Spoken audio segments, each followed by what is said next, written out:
Welcome to the first Be SMA Aware conference, which has been attended by the community around Australia and around the world. It's streaming on Zoom and also on Facebook. My name's Gavin Old. I'm the president of SMA Australia. I have two daughters with SMA type 3 and have been actively involved with the association for 5 years. I'm going to start with the Acknowledgement of Country. In the spirit of reconciliation, the Spinal Muscular Atrophy Australia acknowledges the traditional custodians of country throughout Australia and their connection to land. Am I on mute? No, keep going. Oh, this is showing mute on my screen. We can hear you. Their connections to land, sea, and community.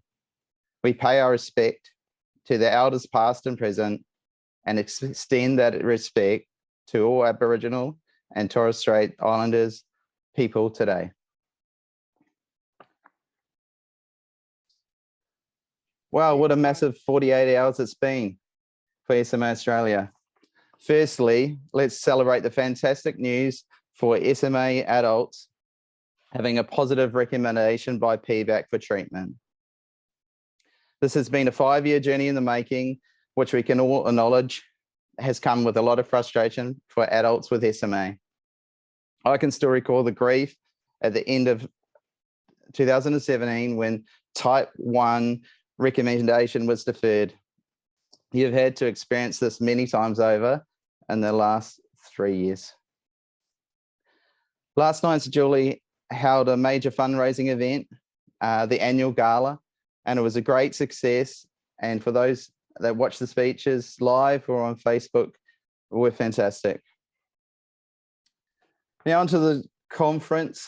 We've gone from the Gold Coast in 2020 to the safety of our comfort of our home in 2022. Julie had a vision of bringing a conference to Australia to bring the community together and share up-to-date information and education. A lot of work started in 2019 to hold the conference in early 2020. The 4 topics that were identified for the community were standard of care and updates, physical health, mental health, and connectivity of our community. We're close to 100 people registered to attend the event. It was going to be great to get our community together in person and create new friendships, until COVID came and spoiled the party. After that, we had to make a number of difficult decisions to move the conference's dates a number of times. Up until about 6 months ago, when we surveyed our community, the majority have said an online event was preferred, given the uncertainty and risks around COVID. We thank all those who have contributed over the last 3 years to make the conference a success. I also want to say thank you to today's speakers and support people who have volunteered their time on a long weekend to speak. Even up until the start of last week, the online format was in jeopardy to have been delivered, with some of our topics now being moved to a later date due to COVID. A lot of hard work has gone into making sure that today's event happens. Next slide. Back in 2019, all 3 pharmaceutical companies pledged sponsorship for the conference. At the time, only 1 company had a drug listed in Australia. Over the past 3 years, they've stood by us and supported the deferral of the conference, and now changing the conference to an online format due to COVID. These companies are Biogen, Novartis, and Roche. During this time, they've worked tirelessly to each get positive recommendations from PBAC, which has given another 2 options listed for people with SMA under the age of 18 and people with SMA aged 19 and over given their first treatment. All three companies have a positive working relationship with SMA Australia, championed by Julie. Julie works with these companies to represent the Australian SMA community and help create engagement and survey information for PBAC applications. Our community supports these companies to get treatments listed. Listing treatments in Australia is an expensive and comprehensive process. On behalf of the SMA community, I want to thank Biogen, Novartis, and Roche for their commitment to successfully bring treatments to Australia. Over the past 3 years, SMA Australia has incurred a lot of sunk costs in relation to the conference. What do I mean by that? We've had to pay a whole lot of deposits, costs that were not recoverable due to COVID. These included international speaker flights, conference management, venue deposits, and advertising. Today would not have gone ahead without the support of these three generous companies. So please thank Biogen, Novartis, and Roche for their support of today.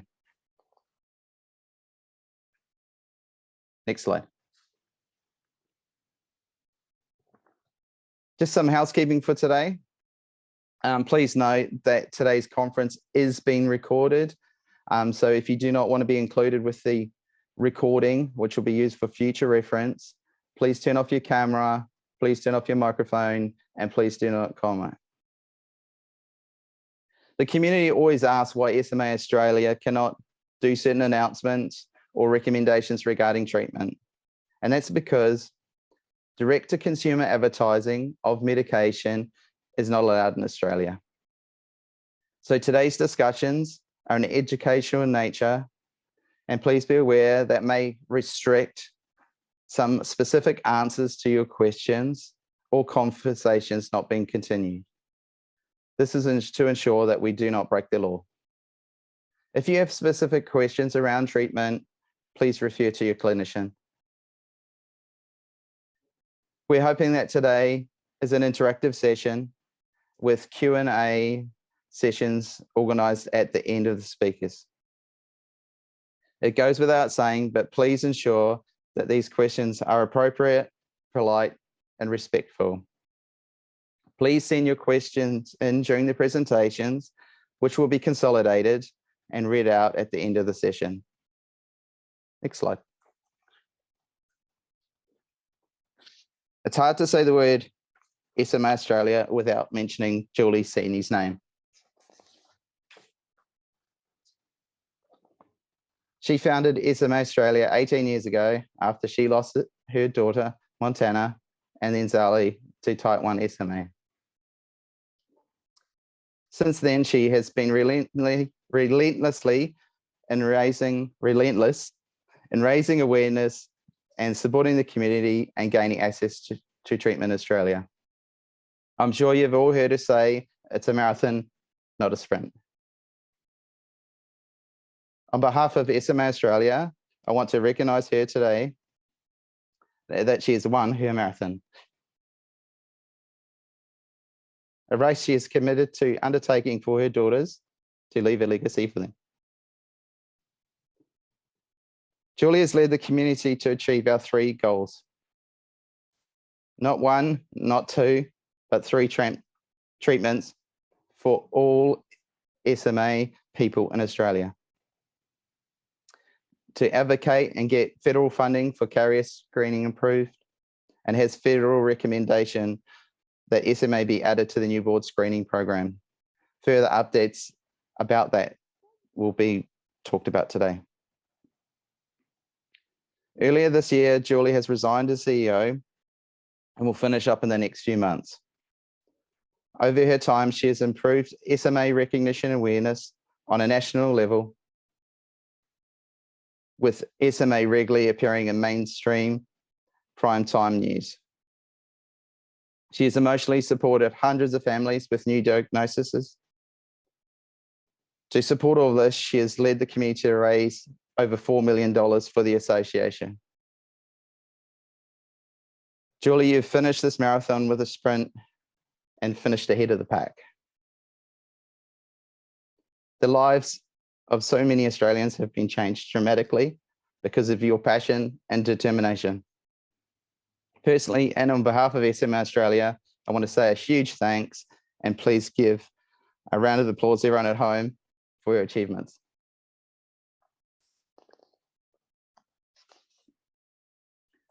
I just want to have a quick Q&A with Julie, just ask her a few questions about her journey.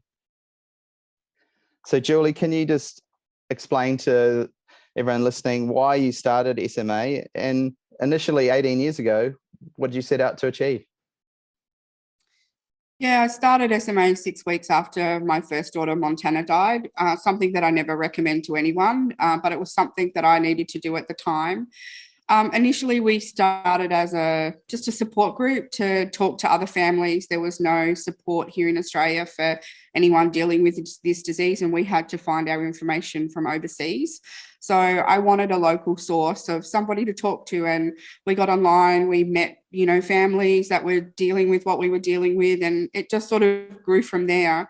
And we've sort of morphed over the last 18 years. We started off buying equipment for people, doing, one-on-one support, that type of stuff. And of course, back in 2016, we started our advocacy campaign to the government to get access for treatment. So it's sort of been a bit of a roller coaster over those couple of years, 18 years.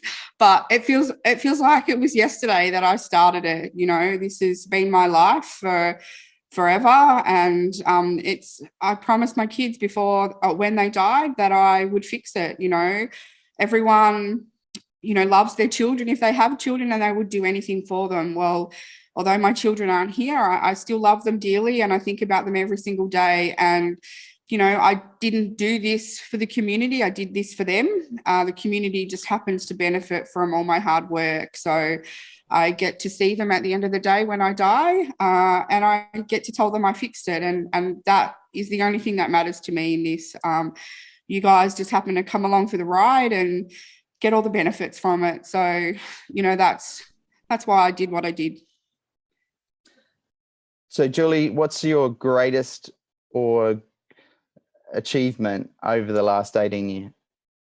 Well, I have to say the three treatments and the genetic screening program and the newborn screening program, that has to be by far my biggest achievement. People who don't even know about SMA right now are going to benefit from this in the future.